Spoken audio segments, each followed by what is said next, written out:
ஹாய்ங்க.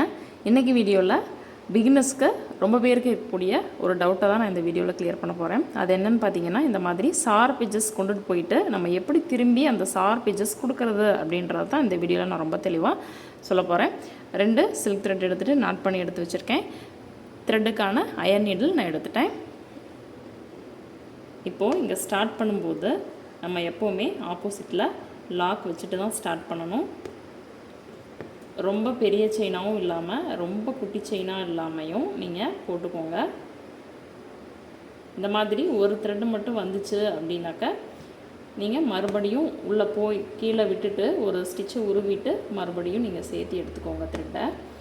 இப்போது நான் சின்ன சின்ன ஸ்டிச்சஸாக நான் போட்டுட்டு வரேன். இப்போது இந்த ஷார்ப் எட்ஜ் வந்துட்டு நம்ம வந்தாச்சு, தெரியுதுங்களா?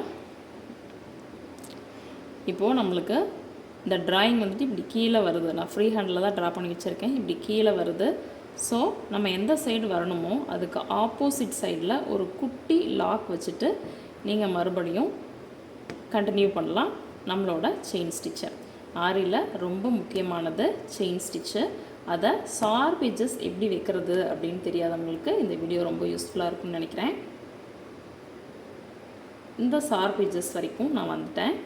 மறுபடியும் இந்த லைன் ரைட் சைடு இந்த மாதிரி வருது. ஸோ லெஃப்ட் சைடில் ஒரு ஸ்டிச் வச்சுட்டு, அதாவது ஒரு குட்டி செயின் ஸ்டிச் இல்லைனா குட்டி லாக் ஸ்டிச் அப்படின்னு சொல்லலாம். மறுபடியும் முடிச்சுட்டு சின்ன சின்ன செயின் ஸ்டிச்சை போட்டு இந்த எட்ஜுக்கு நான் வந்தாச்சு. இப்போது லைன்ஸ் இங்கே போய்கிட்டு இருக்குது. இதுக்கு ஆப்போசிட்டில் ஒரு ஸ்டிச் வச்சுட்டு ஒரு குட்டி லாக் வச்சுட்டு நம்ம வந்துட்டு மறுபடியும் அதே செயின் ஸ்டிச்சை நம்ம கண்டினியூ பண்ணலாம். இதே மாதிரி நம்ம கண்டினியூ பண்ணிவிட்டு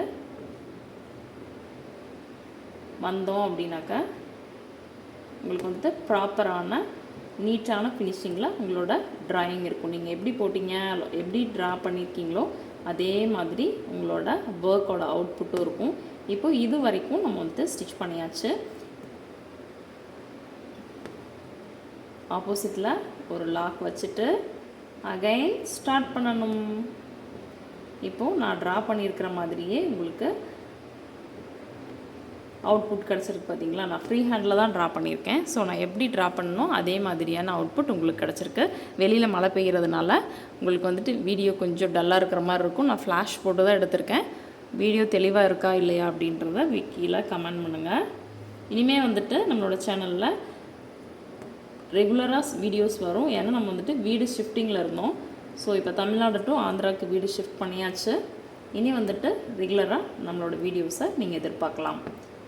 அடுத்து என்ன வீடியோ வேணும் அப்படின்றத இந்த வீடியோவுக்கு கீழே நீங்கள் மறக்காமல் கமெண்ட் பண்ணுங்கள். அடுத்தது என்னென்ன ஸ்டிச்சஸ்க்காக வந்துட்டு உங்களுக்கு டிப்ஸ் வேணும், எதெல்லாம் போடுறதுக்கு உங்களுக்கு வந்துட்டு டிஃபிகல்ட்டாக இருக்குது அப்படின்ற ஸ்டிச்சஸை நீங்கள் கீழே மென்ஷன் பண்ணுங்கள். நான் அடுத்தடுத்த கிளாஸில் நான் சொல்லித்தரேன். இப்போது நீங்களே சொல்லுங்கள் பார்க்கலாம், எப்படி ஸ்டிச்சஸ் போகணும். இங்கே வந்துட்டு ஆப்போசிட்டில் ஒரு லாக் வச்சுட்டு இந்த மாதிரி திருப்பணும். ஓகேங்களா? இதை ஃபுல்லாக நான் கம்ப்ளீட் பண்ணிவிட்டு நான் உங்கள்கிட்ட காமிக்கிறேன். வரைக்கும் முடிச்சுட்டு எண்ணாட் போட்டுட்டு கட் பண்ணிவிட்டு அகைன் 2 த்ரெட்டையும் முடிச்சு போட்டு வச்சுருக்கேன். மறுபடியும் நான் இங்கேருந்து ஸ்டார்ட் பண்ணுறேன். ஆல்ரெடி நான் உங்களுக்கு என்ன சொல்லியிருக்கேன், எந்த இடத்துல ஸ்டார்ட் பண்ணாலும் பேக் ஸ்டிச் போட்டுட்டு தான் நம்ம ஸ்டார்ட் பண்ணணும். சில்க் த்ரெட்டில் வேறு ஏதாவது சந்தேகங்கள் இருந்தாலும் என்கிட்ட கேளுங்க. த்ரெட் அடிக்கடி கட் ஆகுது, அந்த மாதிரி நிறைய டிப்ஸ் போட்டிருக்கிறேன். அதுக்கு மேலேயும் ஏதோ உங்களுக்கு டவுட் இருந்துச்சு அப்படின்னா மறக்காமல் கேளுங்க. இதுவும் சேம் தான், ஷார்ப் எட்ஜஸ் தான் எப்படி கொடுக்கணும் அப்படின்றது. இது ஒரு square shape free handle draw பண்ணி வச்சுருக்கேன். இப்போ நீங்கள் சொல்லுங்கள் பார்க்கலாம், நம்ம இந்த பக்கமாக வந்துட்டு நம்ம செயின் ஸ்டிச் போகணும். எந்த பக்கமாக நம்ம லாக் வைக்கணும்? Opposite side. இந்த சைடு லாக் வச்சுட்டு இப்படி திரும்பினீங்க அப்படின்னா தான் உங்களுக்கு வந்துட்டு ஷார்ப் எட்ஜஸ் கிடைக்கும். இப்போ நீங்கள் ட்ரா பண்ணியிருக்கிற மாதிரியே ஷார்ப் எட்ஜஸ் கிடைக்கும். இப்போ லாக் வைக்காமல் நம்ம போட்டோம் அப்படின்னாக்கா அந்த ஷார்ப் எட்ஜ் எப்படி இருக்கும் அப்படின்றத நான் உங்களுக்கு காமிக்கிறேன். இப்போ இது வரைக்கும் வந்துட்டு நம்ம ட்ரா பண்ணியாச்சு. இப்போது ஷார்ப் எட்ஜ் போடாமல் இப்படி போட்டோம் அப்படின்னா நம்மளுக்கு கொஞ்சம் ஃபினிஷிங்கில் நீட்டாக இருக்காது. அப்போது ஷார்ப் எட்ஜ் வர வரைக்கும் நம்ம வந்துட்டு செயின் ஸ்டிச் போட்டுட்டு வந்துட்டு அந்த எட்ஜு வந்ததுக்கப்புறமா ஆப்போசிட்டில் ஒரு லாக் வச்சுட்டு நீங்கள் வந்துட்டு திருப்பணும். இப்போது லாக் வைக்காமல் திருப்பினா எப்படி இருக்கும் அப்படின்றத நான் உங்களுக்கு அடுத்தது காமிக்கிறேன். இப்போது இது வரைக்கும் நான் போட்டுட்டேன். லாக் வைக்காமல் நான் இந்த பக்கம் திருப்பி வந்துடுறேன். இந்த இடத்துல வந்துட்டு நான் லாக் வைக்கலை.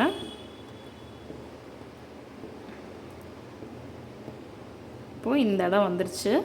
நான் மறுபடியும் லாக் வச்சுட்டு நான் உங்களுக்கு திருப்பி காமிக்கிறேன். எவ்வளோ ஃபினிஷிங்காக இருக்குன்னு பாருங்கள். ஸோ உங்களுக்கு தெரிஞ்சிருக்கும். கவனமாக பார்த்தீங்க அப்படின்னா உங்களுக்கே தெரியும். வெளியில் மழைங்க, அதனால் உள்ளே உங்களுக்கு வந்துட்டு கொஞ்சம் இருட்டாக தான் இருக்குது. இப்போது இந்த இடத்துக்கும் இந்த இடத்துக்கும் உங்களுக்கு ரொம்பவே வித்தியாசம் தெரியும். இப்போ இங்கெல்லாம் ஷார்ப் எட்ஜஸ் பாருங்கள். இந்த இடம் நான் வந்துட்டு அப்படியே திருப்பினேன். உங்களுக்கு அதுக்கு வந்துட்டு பெருசாக உங்களுக்கு வீடியோவில் டிஃப்ரென்ஸ் பெருசாக தெரியல, நேரில் உங்களுக்கு நல்லாவே டிஃப்ரென்ஸ் தெரியுது. இந்த மாதிரி குட்டி லாக் வச்சுட்டு நீங்கள் திருப்புங்க. பிகினராக இருந்தீங்க அப்படின்னா இந்த வீடியோ ரொம்ப யூஸ்ஃபுல்லாக இருக்கும். ஸோ எப்பட்றா எல்லாத்துக்கும் இப்படி ஷார்ப் எட்ஜஸ் வருது அப்படின்றத நான் கூட கற்றுக்கும் போது நினச்சிருக்கேன். ஸோ அதை நான் பேஸ் பண்ணி தான் இந்த வீடியோ நான் உங்களுக்கு வந்துட்டு எடுத்திருக்கேன். இனிமேல் நம்மளோட சேனலில் ரெகுலராக வீடியோஸ் வரும். நம்ம ஸ்டிச் பண்ணும்போது இந்த மாதிரி சிங்கிள் த்ரெட்டு மட்டும் வந்துச்சு அப்படின்னா ஒரு 2 ஸ்டிச்சை எடுத்து விட்டுட்டு அதுக்கப்புறமா நீங்கள் மறுபடியும் போடுங்க. அந்த த்ரெட் வந்துட்டு நம்மளுக்கு மறுபடியும் வரும். இப்போது இந்த வீடியோ பார்த்ததுக்கப்புறமா உங்களுக்கு வந்துட்டு ஷார்ப் எட்ஜஸ் எப்படி கொடுக்குறது அப்படின்றது ரொம்ப தெளிவாக தெரிஞ்சிருக்கும்னு நினைக்கிறேன். வேறு ஏதாவது ஸ்டிச்சில் உங்களுக்கு டவுட் இருந்துச்சு அப்படின்னா இந்த வீடியோவுக்கு கீழே மறக்காமல் கமெண்ட் பண்ணுங்கள். அடுத்தடுத்த வீடியோஸில் உங்களோட டவுட்ஸ் எல்லாமே நான் கிளியர் பண்ணுறேன். எனக்கு தெரிஞ்ச எல்லா விஷயத்தையுமே நான் உங்கள் கூட நான் ஷேர் பண்ணிக்கிறேன். இப்போது இந்த இடம் வந்தாச்சு. ஆப்போசிட்டில் ஒரு லாக் வச்சுட்டு நம்ம அகைன் கீழே வந்துடலாம். இது ஃபுல்லாக ஃபினிஷ் பண்ணிவிட்டு நான் உங்கள்கிட்ட காமிக்கிறேன்.